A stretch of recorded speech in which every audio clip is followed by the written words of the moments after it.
Hello guys, welcome back to another episode of Secrets and Confessions pano pa channel ya Antimamo. Zvisinei guys, regai ndipinde muma secrets nema confessions andauya nawo in this episode. Hi Tete, please post for me. Chitupa changu ndokumbiro kuti muvige. Tete ini ndiri murume ane makore 55 ekuberekwa.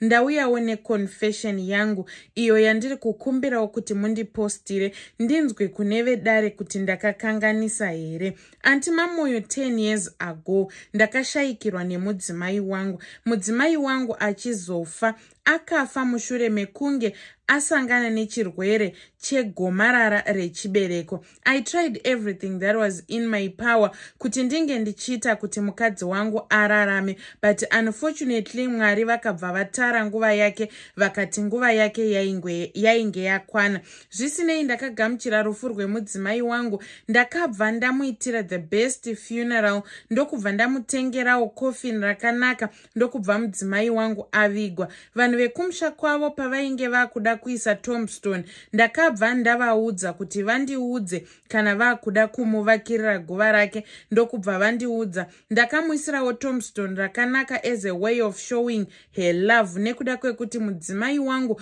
kubva achiri mupenyu, mudzimai wangu ndainge ndichimuda Antimamoyo, uyezve andina kumbogara ndamuchita. Inini I'm that kind of a man wekuti kana ndikada munhu ndinotoda munhu nemoyo wese. Zvisineiwo Antimamoyo ndakaita 4 years ndichichema mudzimai wangu kusvikira ndazozvinzwawo kuti I was ready to move on. Pandaida kuita move on ndakazviudza kuti ndainge ndichidawo munhu ari mature enough, nekuda kwekuti I was financially stable, mari ndainge ndinayo. Saka ndakasarudza kuti ndainge ndichida zvangu mudzimai atori nevana vake uyezve atori ready to settle. Ndakabva ndambotraya kutsvaga madzimai muguta randainge ndichigara, but I was disappointed because madzimai mazhinji vainge vachitoda zvavo zvemari uyezve nekufara. Saka ndakazozvipa time yekuti ndinge ndichienda kumusha ndinotsvaka mudzimai.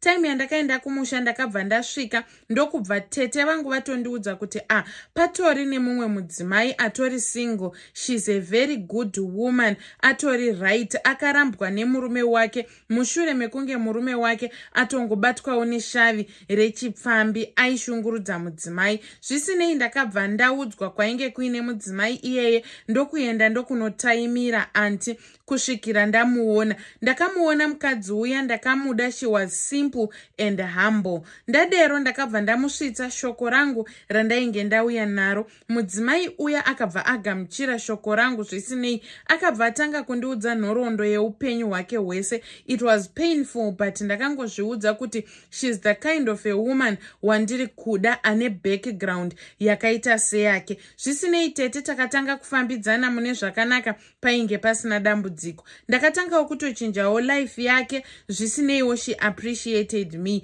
kusvikira ndazova panguva yekuti ndanga ndakunzwa kuti ndava ready kuti ndinge ndichiroora. Ndakabva ndaenda kumusha kwemudzimai wangu ndikanoudza hama dzemudzimai wangu kuti ndainge ndawanawo someone wandainge ndichida kuroora agozova amai vevana. Zvisinei hama dzemudzimai wangu dzakandisunungura kuti I can go ahead and marry. Ndakabva ndaroora mudzimai uya ndokubva tatanga kugara.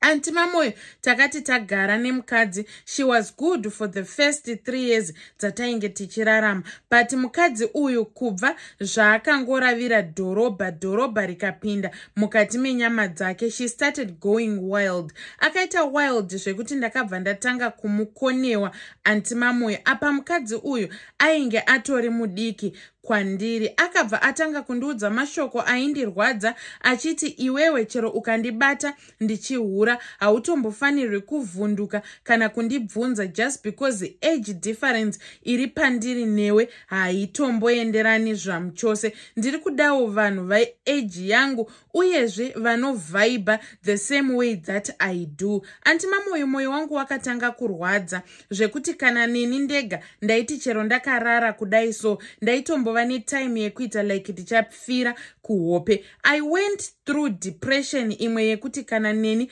ndaisakwanisa kuimaneja. Ndakarwara zvirwere zvandainge ndisingazivi kuti ndiri kunzwei. Kuzoenda kumadoctors handina kana chimwe chete chainge chichibatwa. Ndipo pandakazoti 6 months after nhau iyi ndakabva ndadzokera kwachiremba because ndanga ndakungogara ndakarara nekurwara. Ndipo pandakanobatwa BP iyo inova yakadzokonzeresa kuti ndinge ndichizobatwa vana shuga zvekare. Ndakabatwa zvirwere zvakawandisa zvichikonzerwa nedepression. Moyo wangu wakaramba uchirwadza kuti ndakatora munhu ari pasituation yakaoma ndikamuchinja life yake, promising me love, kana neni ndichizviudza kuti mudzimai wangu ndichamuda kusvika murufu, but azondirasisa kusvika pakadai. Ndakarwadziwa tete, but I didn't have anything to do. Apa kuti ndimurambe ndainge ndakutya kuti nyika ichati kudini futizve zvekare.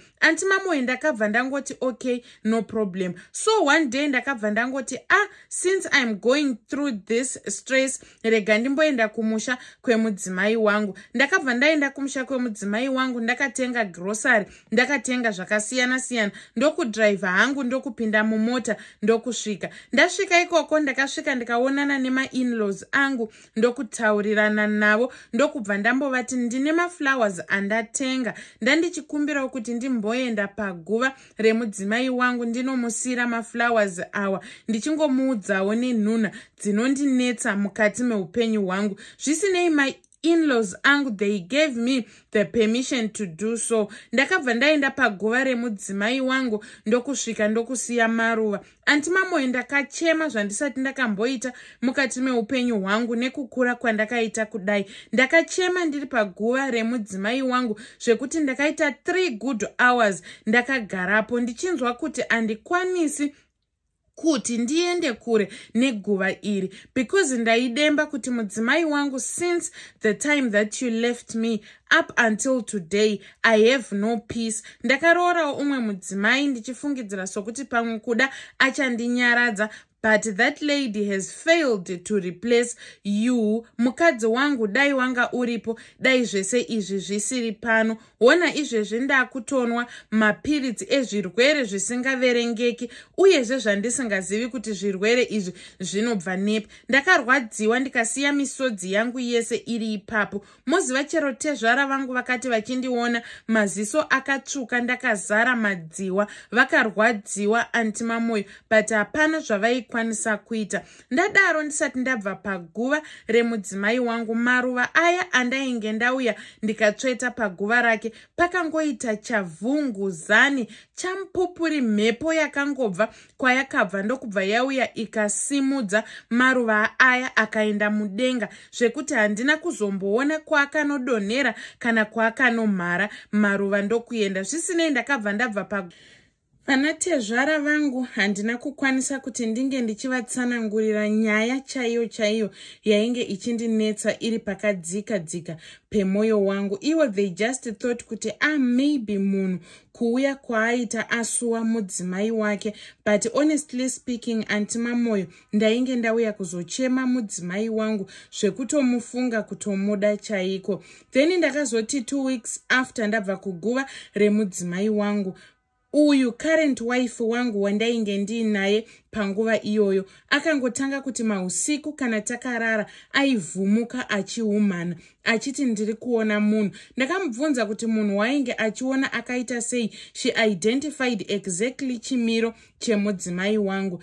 Then akazoti adaro akangotanga kungorwara zvekuti kusika rudzi kwake kwanga kwakubuda honye dzinonhuwa, kwanga kwakubuda maronda mamwe asingaiti anotyisa. Akatanga kudyika sika rudzi yake kusvikira Moyo asvika pane chimwe chikamu chekuti ainge asingachagariki naye kana kutarisika zvamuchose. Then ndakabva ndamutora ndokumuendesa kufamily kwake kuti vange vachinomurapisa, nekuda kwekuti ini ndainge ndisingazivi kuti chiri kukonzeresa zvinhu zvese izvi chainge chiri chii.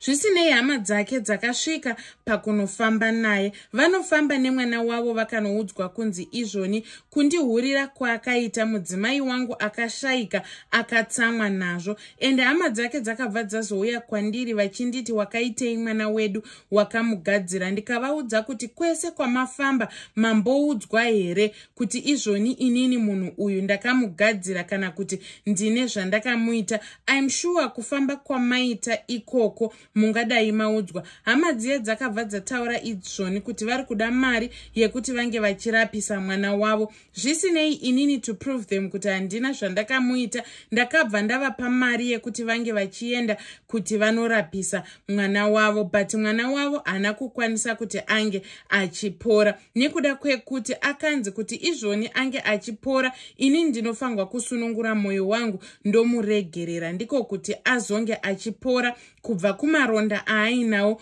kusika rudzi yake. Antima moyo inini mukati memwoyo wangu ndakatomuregerera, but ndine kakuti ndikamufunga ndinonzwa mwoyo wangu uchisviba kuita rima chaiko nekuda kwekurwadzisa kwaakandiita apa. Ininiwo ndaitoti ndazviwanira munhu wangu wekudanana naye. Antima moyo, am I wrong? Pane pandakakanganisa here apa? Ndokumbirawo kuti mundipostirewo nyaya yangu kudare. Ndiri kuda kuti dare rizotonga nyaya yangu ndinzwe kuti vanoti kudini.